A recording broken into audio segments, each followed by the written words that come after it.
Hello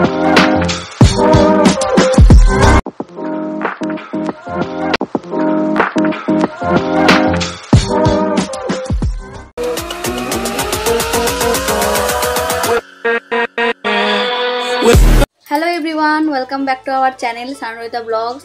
আজ হচ্ছে শনিবার। এই আগের বারে যখন ভিডিওটা করেছিলাম তখন শনিবারই ছিল দেখলাম, আর আজকেও শনিবার। তো আজকে আমরা যাচ্ছি পুজোর জন্য শপিং করতে। আজকে আমাদের এটা ফার্স্ট শপিং। অনলাইনে টুকটাক শপিং হয়, বাট আজকে অফলাইন শপিং করতে যাবো, মাদের জন্য শাড়ি কিনতে যাবো। চলো, বাইরে প্রচন্ড বৃষ্টি হচ্ছে, বৃষ্টি ছাড়ুক তারপর বেরোবো। বৃষ্টি ছাড়েনি, তাই রেনকোট পরে বেরোলাম পুজো শপিং করতে। ওই একজন আজ সারাদিন বৃষ্টি, তার রাত থেকে সমানে বৃষ্টি পড়ছে। চলো এসো। এই ভিডিওটা অনেকদিন আগেকার ভিডিও। আগের একটা বড় ব্লগে আমি তোমাদেরকে বলেছিলাম যে আমি কানতে গেছিলাম শপিং করতে। এটাই ছিল কিন্তু আমার দুর্গাপুজোর প্রথম শপিং ব্লগ। আর এর আগে আমি অলরেডি আরও একটা ব্লগ আপলোড করেছি, সেটা কিন্তু আমার সেকেন্ড শপিং ব্লগ ছিল বাড়ি গিয়ে। এটা প্রথম শপিং ব্লগ, কিন্তু এটা আমি সেকেন্ড পার্টে শেয়ার করছি। এখন বাজে 4:20 আর আমরা এখন যাচ্ছি বিকেল 4:20। আমরা এখন যাচ্ছি দুর্গাপুর কান্তা ক্লথ স্টোরে। আগেরবারেও আমরা পুজোর সময় এখান থেকে শাড়ি শপিং করেছিলাম। আগের বছরের ভিডিওটা আজকে দেখছিলাম, দেখলাম যে অনেক ভিউ এসছে, প্রায় 5400 এরকম কিছু ভিউ এসছে। ভাবলাম এবারেও আর একটা ভিডিও বানাই যদি কিছু ভিউজ আসে। আর তখন তো সেই খুব পরিমাণের বৃষ্টি হচ্ছিল, তাই দেখতেই পাচ্ছ আমরা রেনকোট পরেই কিন্তু বেরিয়ে পড়েছিলাম পুজোর জন্য কেনাকাটা করতে। কারণ বৃষ্টি তো ছাড়ছিল না, 2 মিনিট হয়তো ছাড়ছিল, তারপরে আবার শুরু হয়ে যাচ্ছিল। আমরা এখন চলে এসেছি কান্তা ক্লথ স্টোরে। এখানে না শাড়ির কালেকশনগুলো খুব সুন্দর সুন্দর, তাই প্রত্যেকবারই আমি শাড়িটা এখান থেকেই এখন কিনি। আসানসোল সচরাচর সবসময় তো যাওয়া হয় না, না হলে আসানসোল গেলে বিএনঘাটি থেকে কেনাকাটাটা হয়।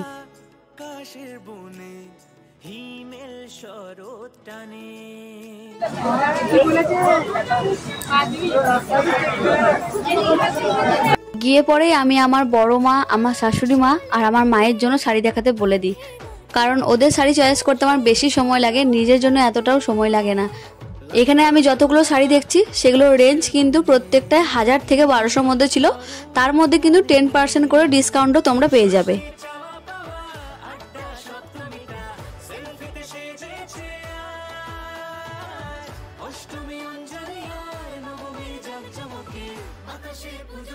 আর দোকানের মধ্যে এত ভিড় ছিল যে দাঁড়ানোর জায়গা হচ্ছিল না, কিন্তু এখানে একটাই সুবিধা, অনেকজন মিলে শাড়ি দেখায় বলে কিন্তু বেশিক্ষণ ওয়েট করতে হয় না শাড়ি দেখার জন্য।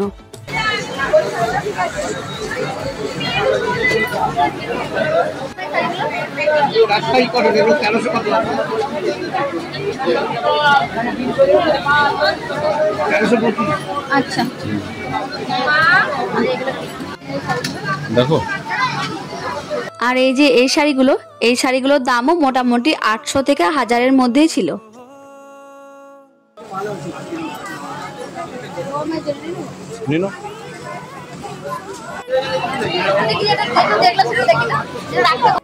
প্রথমে বড় মার জন্য এই শাড়িটা নিয়েছিলাম, যেটা আমার হাতে দেখতে পাচ্ছ, কিন্তু পরে আবার আমি এটাকে চেঞ্জ করে অন্য নিয়েছিলাম।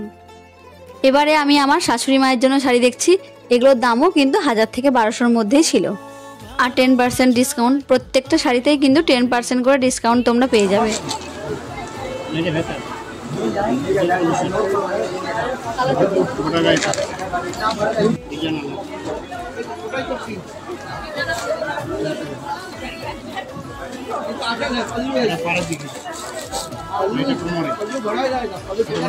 কিরম প্রাইস আছে এগুলো? বর্মার জন্য দেখতে পাচ্ছেন 995।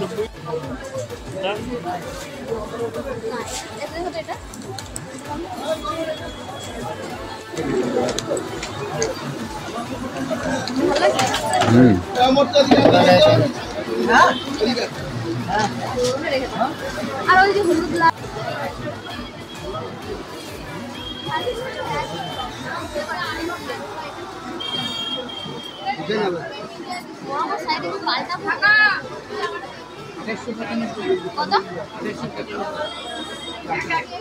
তো শাশুড়ি মায়ের জন্য একটা শাড়ি পছন্দ করে নিয়েছি। এবার আমি আমার মায়ের জন্য একটা শাড়ি পছন্দ করে নেব। মা দুর্গার আগমনে উল্লাসে আলিঙ্গনে মহামারী মুছে যাবে।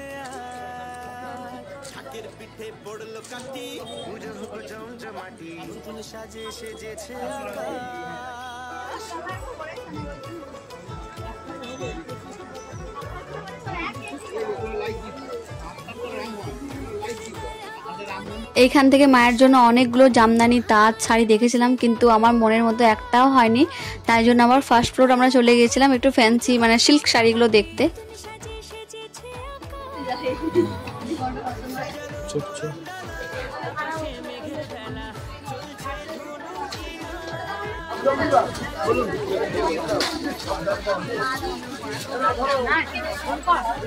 ফার্স্ট ফ্লোরে এসে আমি মায়ের জন্য শাড়ি দেখা শুরু করে দিয়েছি।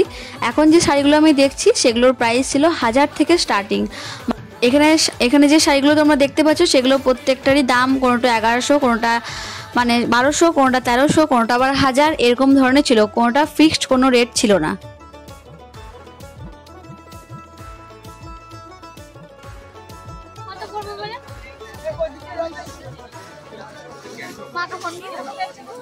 এই যে এখন যে শাড়িটা তোমরা দেখছো এটা আমি মায়ের জন্য নিয়েছিলাম। আমি বাড়িও নিয়ে গেছিলাম মায়ের জন্য, কিন্তু আমি বাড়ি গিয়ে দেখি যে সেম শাড়ি মায়ের আরও একটা আছে, সেটা আমি আগে জানতাম না।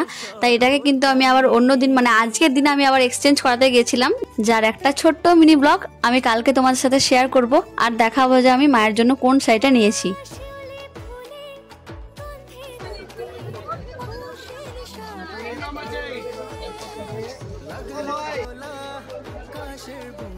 সবারই জন্য মোটামুটি শাড়ি কেনা হয়ে গেছে, এবার কিনবো আমার জন্য। তো এখান থেকে আমি যে এই এক কালারের শাড়িগুলো সেগুলোই দেখছিলাম। এরকম শাড়ি পরতে আমার ভীষণ ভালো লাগে।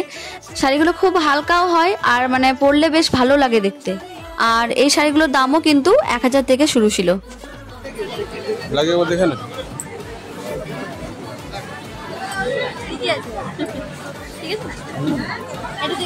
আমি তোমাদেরকে প্রথমেই বললাম যে বড়মার জন্য যে শাড়িটা আমি পছন্দ করেছি সেটা আবার আমার কিরকম লাগছিল, তাই অন্য আরেকটা শাড়ি দেখে নিয়েছিলাম। তো অনেক দেখার পর মাথা খারাপ করার পর আমি এই কাঁচা হলুদ কালারের যে শাড়িটা সেটা নিলাম।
কেনাকাটা করে আমরা তো বাইরে বেরিয়ে পড়েছি, আর বেরিয়ে দেখি যে তখন অবধি ঝমঝমিয়ে বৃষ্টি পড়ছে।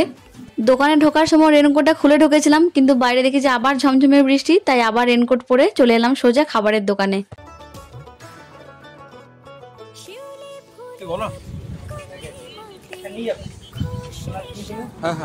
আমরা নিয়ে যাবো না আমাকে।